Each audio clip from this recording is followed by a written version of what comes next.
I'm Tice, and this is going to be Licks from a Bear, reading it for a special person and trying something different here. So if you like it, then that's good. Thank you for listening.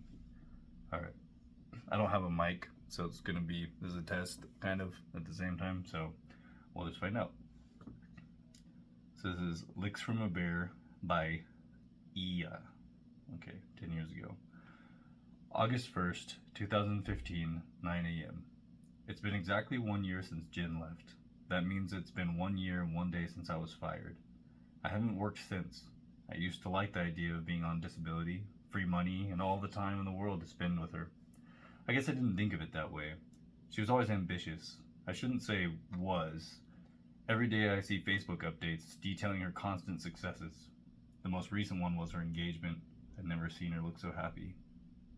I guess I knew things with us were going downhill when I looked forward to our fights.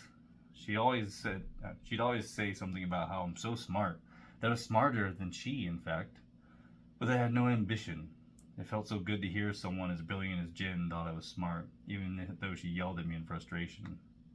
She claimed she understood my depression and my anxiety, and how they were terrible roadblocks on the path to my happiness. I thought that meant she could empathize and still wanted to be with me anyway. Apparently I was wrong. Getting disability benefits for my depression wasn't too hard.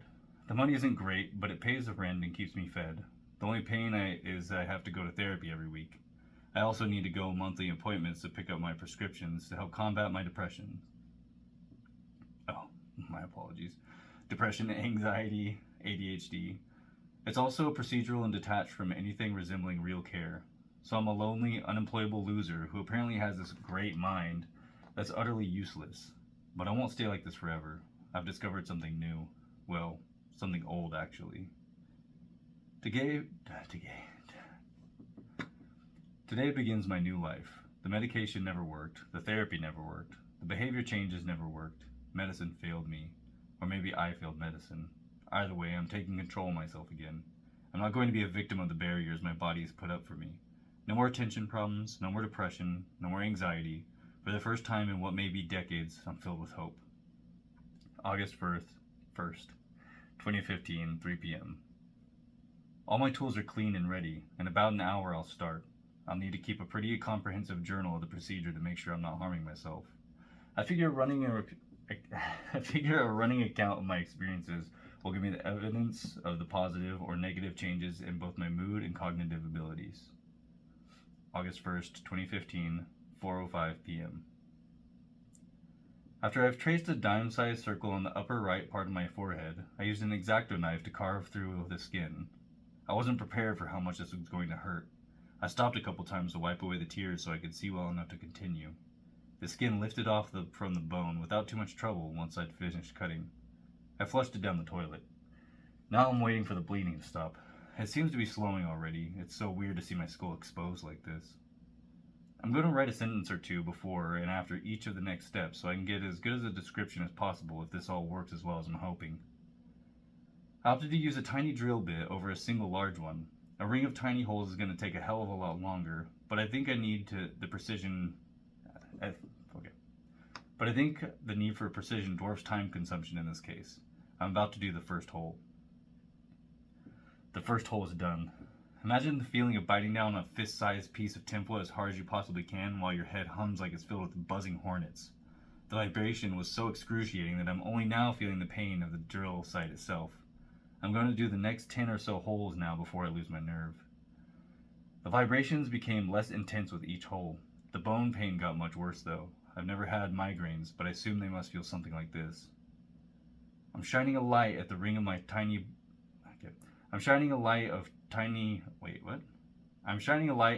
tiny boars and doing my best to inspect what's behind them in the mirror. It's not very useful. The remaining structural elements between the holes are extremely thin and brittle looking. I'm going to cut them away with the wire cutters. This is going to be a pain in the ass to edit. Anyway, okay. I just dropped a circle of my skull into the sink. Now I'm looking at the bright red membrane that's covering my brain. I'm a little surprised how many blood vessels are in there. I'm going to put out a couple more towels. Cutting away the membrane is the part I'm most scared of. It's done, and the hole is bleeding a lot. I'm taking extra care not to put too much pressure on the organ itself when I'm working to soak up the blood. I'm feeling a little dizzy, so while I hold the towel to the hole, I'm sitting and eating a piece of steak and drinking the orange juice I put out just in case this happened. The wound is starting to slowly clot while I wait here. The whole area hurts, but the pain is second to the strong pulsing sensation around the hole. It's almost like I have a second heart beating there. The blood stopped pouring out, and I'm cleaning the area with water and rubbing alcohol. Now I can see my brain. It's gray. It doesn't look like it even belongs to me. I don't know why it all feels so surreal. It's almost like I'm watching all this happen to someone else. On the plus side, I'm not dizzy anymore, but I'm exhausted. I'm going to bandage everything and go to bed. I'll clean up tomorrow. August 2nd, 2015, 6:30 a.m. I woke up this morning with more energy and drive than I've ever felt. Even sitting here writing this feels like a joy. I'm not struggling to find words. I'm not dreading how I'll reread what I've written and think it's stupid and pointless. Everything just works. The accounts I've read about people who share their experiences with trepidation. The accounts I've read about people who shared their experiences with trepidation made similar claims, but even as I drilled the holes, I never allowed myself to truly believe that it would work for me. Even now, I'm worried if it's all just a placebo effect. The pulsating feeling is real, though, and it's as strong as ever. That was something else my fellow trepand mentioned. They said it was because the body is letting the brain grow again. Something in the skull had prevented it after it hardened in infancy. I don't know if I buy the explanation, but I can't deny what's happening here. August 2nd, 2015. I should have done this in snippets and recorded each one separate. Oh, whatever. Next time. August 2nd, 2015, 2 p.m. My days spent cleaning the apartment. Over the last year, I'd let things pile up and grow increasingly filthy as my depression festered. Today, it's like a veil has been lifted, and the light is pouring over everything I lay my hands on. Oh my god. Okay. My day's been spent cleaning the apartment. Over the last year, I'd let things... I gotta fucking... Okay. August 2nd, 2015, 2 p.m. My day's been spent cleaning the apartment. Over the last year, I'd let things pile up and grow increasingly filthy as my depression festered. Today, it's like a veil has been lifted and light is pouring over everything I lay my eyes on. The place needed to be cleaned, so I just set to work and cleaned it. It looks better now than it did when Jen and I moved in. My therapist recommended that I clean quite well. My therapist recommended that I clean quite a while ago, suggesting that a nice open area would really help me see my home as a place for potential rather than stagnation. Now I know what he meant. This is what potential feels like. The hole in my head still hurts and it looks terrible, but I expected as much. If I go out, I can wear a hat and no one will notice anything amiss. I'm not ready to do that though. I'm mildly concerned about how badly the site is beginning to itch as it heals. I'm extremely assiduous in cleaning and caring for the wound as it heals, but I guess part of that process is the damn itch. I'm doing my best not to think about it. August 2nd, 2015, 11:30 p.m. The first full day of my experiment is about to end. I'm about to go to sleep and I feel like I've accomplished a lot today. My home is spotless. I've finished a short story I'd been working on for the last couple months. I've gotten up to date with my internet and utility bills, and I even did a couple sets of push-ups. I had to remind myself to eat though. For whatever reason, I wasn't hungry at all until I realized it was nearly 9 p.m. and I hadn't eaten all day. I'm chalking it up to my excitement. It's been hard to contain, but now I'm all showered and pajamaed and ready to end my day. I can't wait for tomorrow. August 3rd, 2015, 5:45 a.m. I was up before my alarm this morning to watch the sunrise from the roof of the apartment. Last night I slept like a log and didn't wake up once. I noticed some blood on my pillow and underneath my fingernails though, and I think I may have scratched underneath the bandage while I slept. I made a beeline to the bathroom to inspect the hole, and thankfully I didn't seem to do any damage. Everything appears to be healing well. August 3rd, 2015, 1:15 p.m.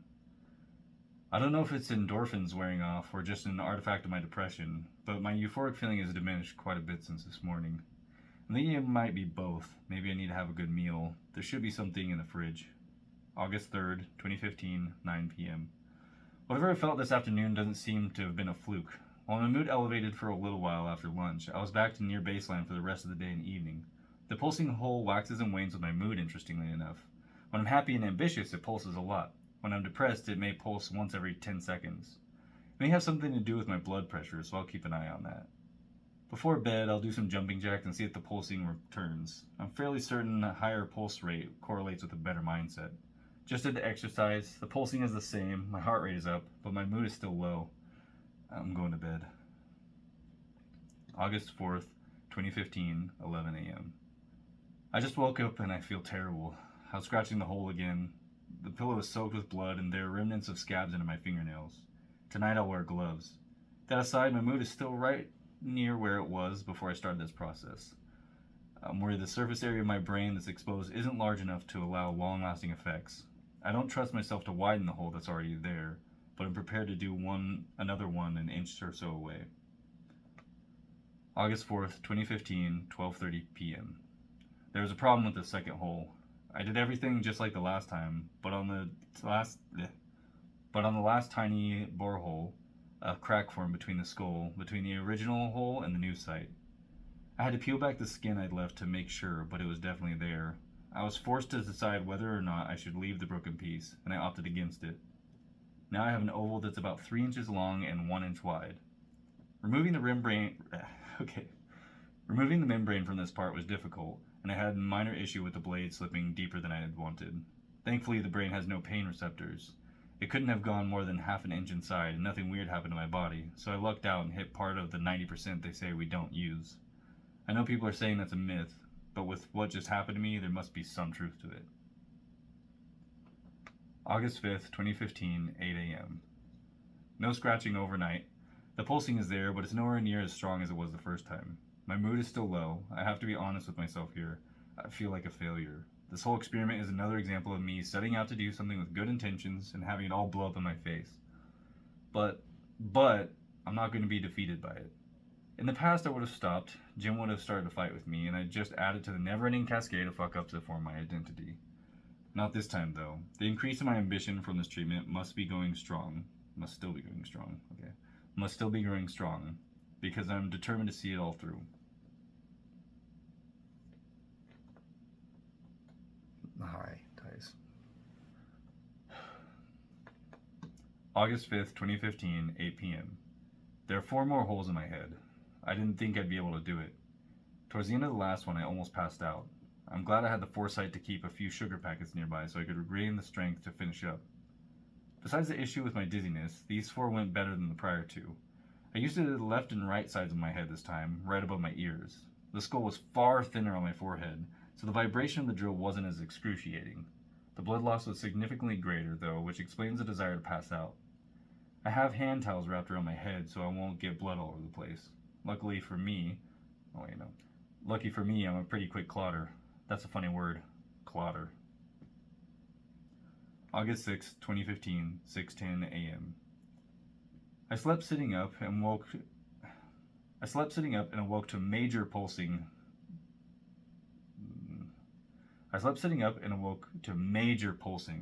Not just in the new holes, but in the old ones as well. A small problem has developed with the second hole, though. I think it might be getting infected. The itching is unbearable, and I think it might be starting to smell. I poured rubbing alcohol on all the sides and pressed it with clean towels, so hopefully that'll stop whatever's breeding in there.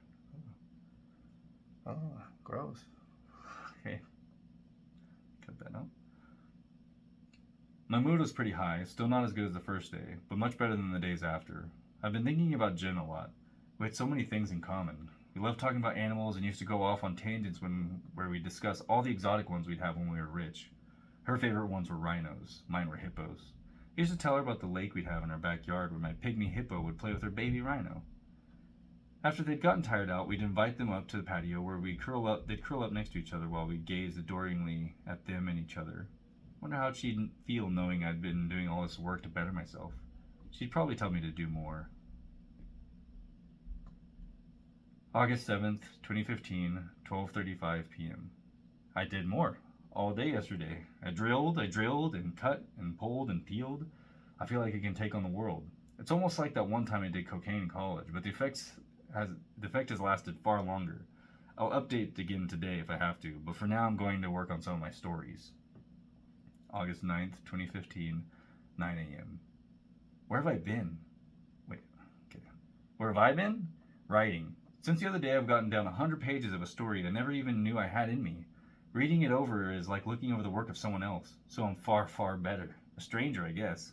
On a slightly less pleasant note, there's definitely an infection in a few holes. One of them is a weeping gray liquid that smells terrible, and all of them itch. I gotta wait for that.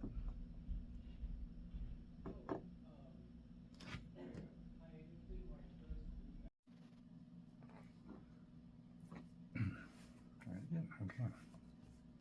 Little thing. Here we go.